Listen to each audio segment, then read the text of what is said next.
off the presses. And now for something completely different.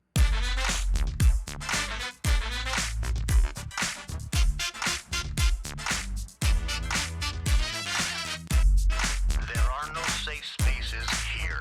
The truth shall make you free. So you want the truth, but can you handle the truth? And what did we learn? Well, here's another fine mess you've gotten us into. The Craig L. Hayes Show. Just thinking, where we talk about everything else. Hello, America, family, friends, and listeners all around this planet we call home. This is the Craig L. Hayes Show, Just Thinking, where we talk about everything else.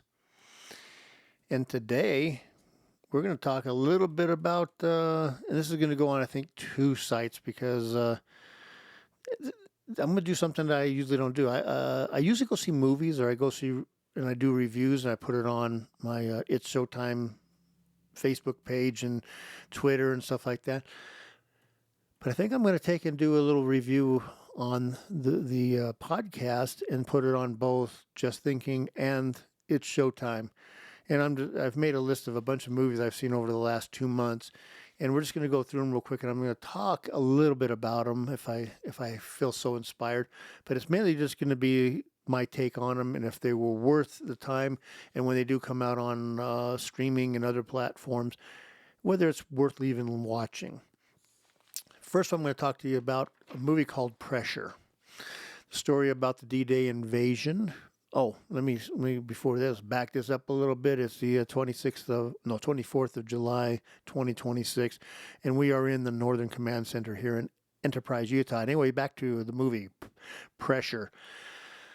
Excellent movie about D-Day and the pressures by Dwight D. Eisenhower and what he had to go through to make the choice in the final call to say, let's go and let's take back Europe from the Nazis. Worth your time. It's not a fast-moving movie, but it's got some great acting in it, and the people in it are just amazing. You would enjoy them. The next one was called Power Ballad. Now, it wasn't a movie I really wanted to go to, but I was just like, okay, I saw the previews, and I went, all right, let me go check it out and see what's up with it. And it was actually a really good movie, Power Ballad. I recommend it. It was completely different than what I thought. I thought it was just going to be some kind of a chick flick where you go see it and some guys are singing and the girls are just, oh, I just love your song so much. Wasn't like that at all. Did I do that pretty good? Man, I did a good job of that one. I amaze myself sometimes. Okay, moving on. How about the Super Mario Galaxy movie? I enjoyed it. It's an animated movie, kind of goofy. The kids would love it. I know the kids would just enjoy it, because I'm sitting there and there's kids all over the place laughing and having fun and partying and eating their candy and popcorn and just having a blast. And I was one of those kids too. I got to revert back to being a little kid and enjoy it. There's other movies on this list that we're going to talk to you about also. Let me see. How about Hoppers? Another animated one that was, and I really liked this one, animated. There was people being able to go and jump inside the minds of animals, take over animals. And they were like, oh, and even in the movie it says, oh, so it's kind of like Avatar. And they're like, no, it's not like Avatar. It's exactly like Avatar, but you take over an animal's body instead. Humans can take over animals. It was hilarious. Some of the stuff in it was really funny, really enjoyable. Bad guy villains. The happy animals living in an area, and the bad guy villain wants to take it over and build a freeway through it and put up buildings and develop it and stuff like that. And they have to fight it out and do all these crazy things. Enjoyable. Watch it if you get the chance. In the Gray. I cannot remember this movie all that well. But I remember I enjoyed it. I just can't remember the whole context of the movie, but it's actually worth watching, and I think you'd enjoy it. It's not a kid film per se. It's an older people,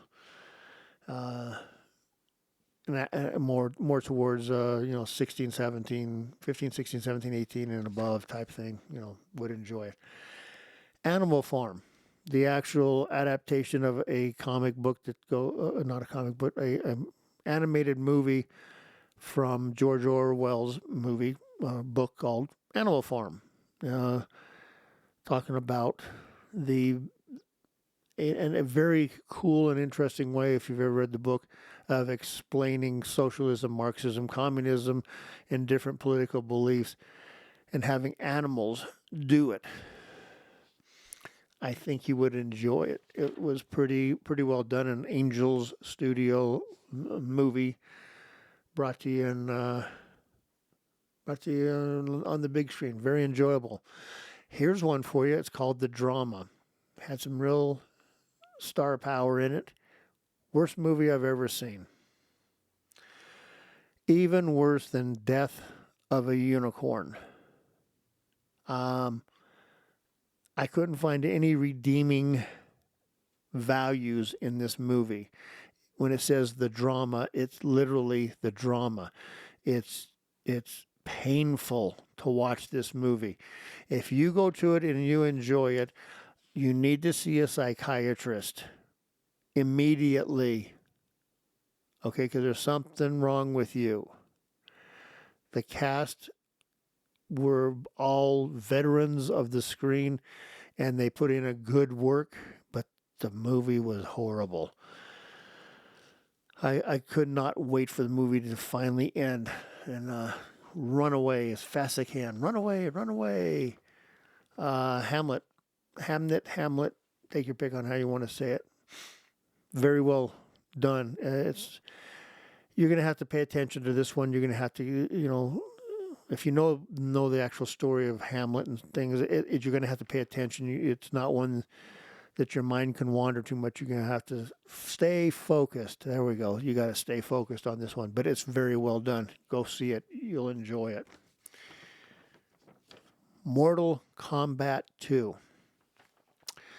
I saw Mortal Kombat, the first one that came out a few years ago, and I thought it was very well done. I know it was a video game, and this thing's all about the video game and trying to be accurate and stuff like this, and I guess from what my kids said and others that played the video game, that this Mortal Kombat 2 is actually very, very close and follows the video game very close.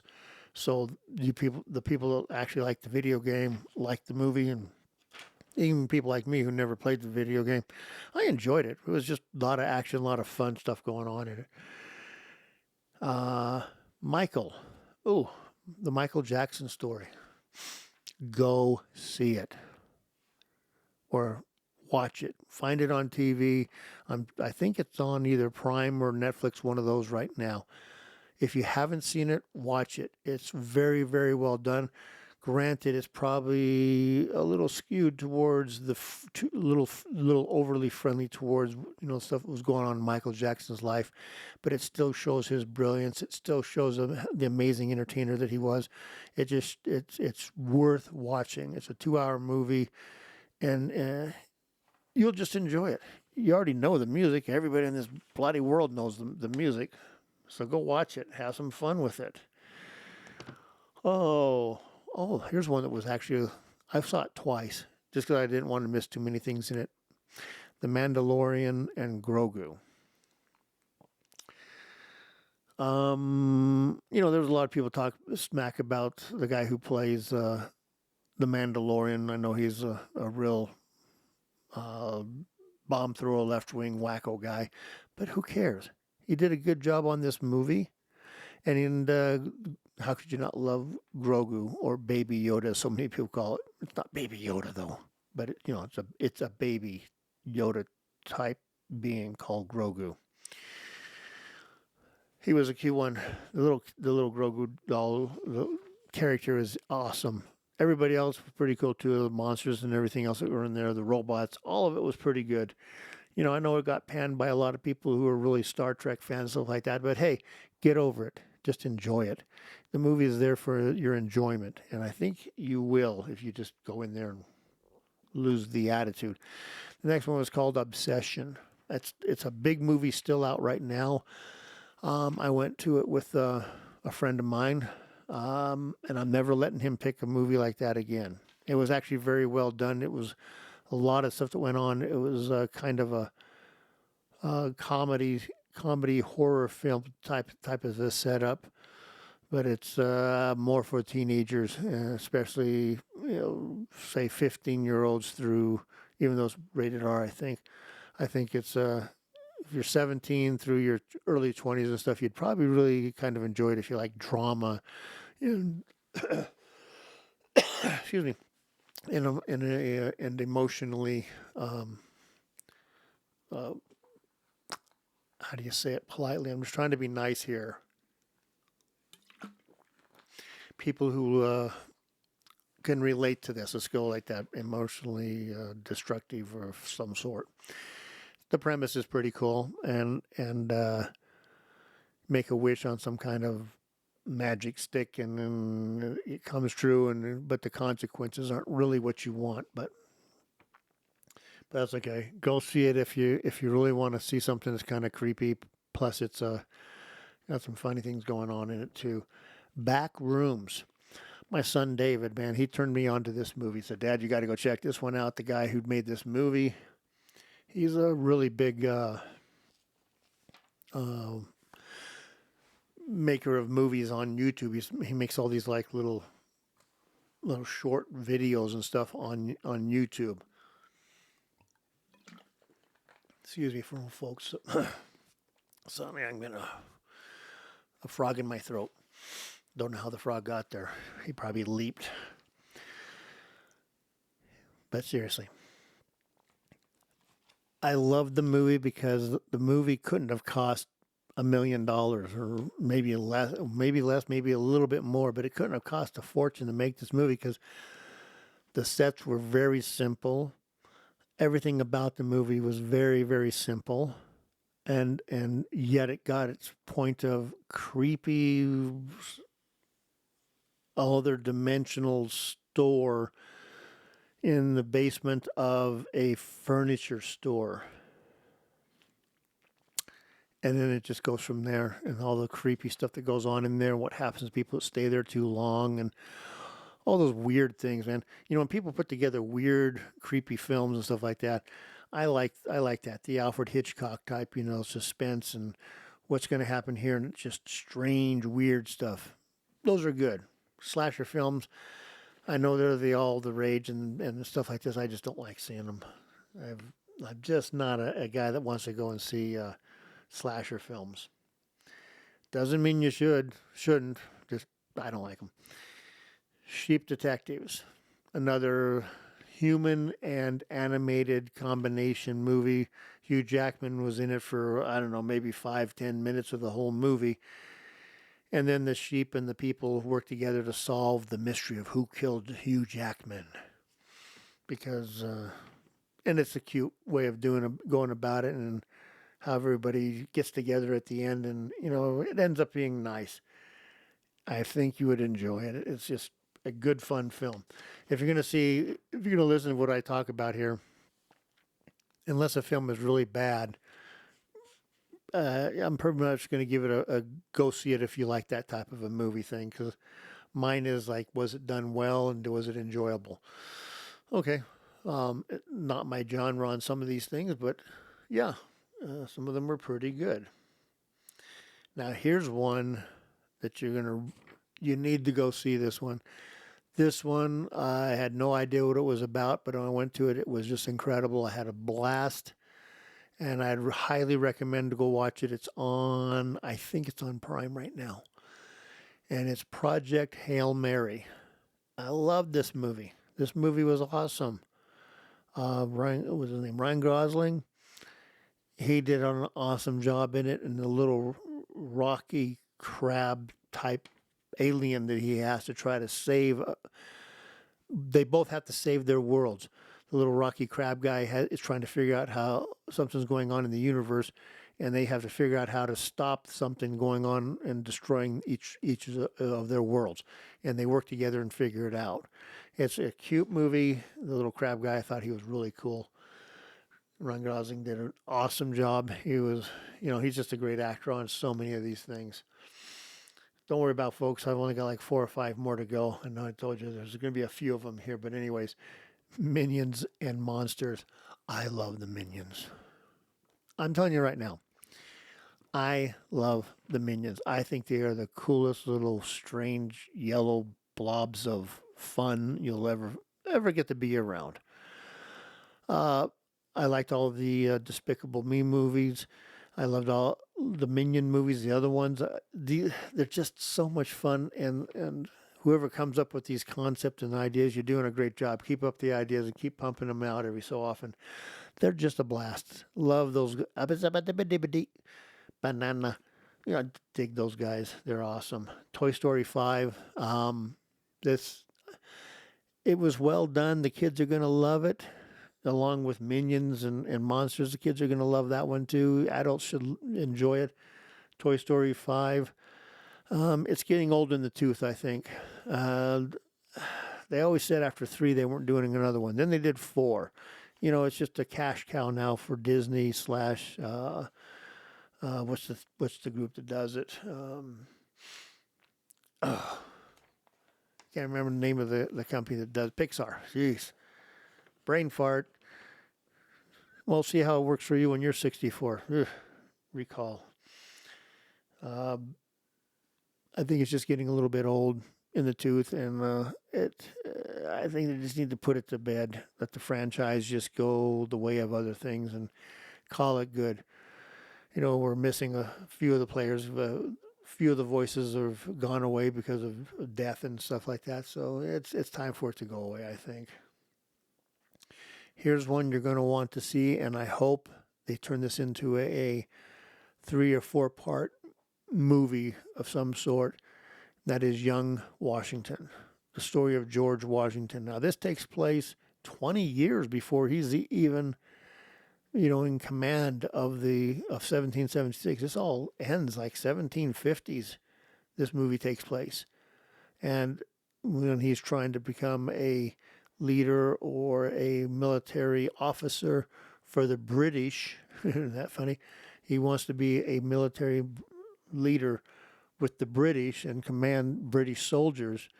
And then 20 years later, he is leading men against the same people that he was one time a general for, or not a general for, but he was an officer for. So well done. It's a angel film, and I think you would really, really enjoy it. The filming of it's awesome. The scenic, everything about it is so well done. But yeah, go see it. You're going to like it. It's very well done. And the last one on this list that I had written down is called The Invite. Okay, this is a director's movie by, give me a minute here, and I can't remember her name, but she was on House. She's been on several different other movies and stuff like that, and I can't, her name just floated away. Dang. Anyways, it's Seth Rogen's in it, Edward Norton, Penelope Cruz. It's another typical weird movie, and Seth Rogen does a lot of these weird movies, and if you're a little older, you'd enjoy it because it's just crazy stuff going on in it. Everything from a couple not getting along so well and inviting the neighbors upstairs down for dinner, and the neighbors upstairs are actually spouse swapping, sex partner fiends type people that just all kinds of crazy stuff went on. There was no nudity or anything like that. It was just some crazy stuff going on and the situations that were happening between all of them, and Seth Rogen losing his mind every 5 seconds, and Edward Norton just doing his normally weird stuff that how he likes to talk and present stuff. I thought the best character in the whole thing, Olivia Wilde, that's her name. I thought, who was the director of the movie. She starred and directed in the movie. she did a good job. This is a well done movie, and but I thought Penelope Cruz did an incredible job. I thought she was the most believable out of all of them on the set, and she did the best job. I'm not familiar with a lot of her work, but I've seen her on something else, and I thought, well, she's getting better. This one, I think she's coming to her own. I think she's just getting to become a very major star, has major star power behind her, and if you like the situation comedy / drama, yeah, you'd like this one. It is a little insane though. Stand by for the roller coaster ride it's going to take you on. But anyhow, folks, that's the movies that I have listed for right now. And as I call it, my thing, I always call it, it's movie review time. And this will be on, hopefully we'll just keep doing this here and there. And I'll go into more detail if I can keep it down to like 3 or 4 movies each time that I do this. Then I can go into more detail on what I thought of them. And then you can watch them and see if you agree with me. And if you do, cool. If you don't, cool. Whatever. That's the beauty of the system. We all have different tastes and things. Until the next time, that's about it for now. You've been listening to the Craig L. Hayes Show. Just thinking.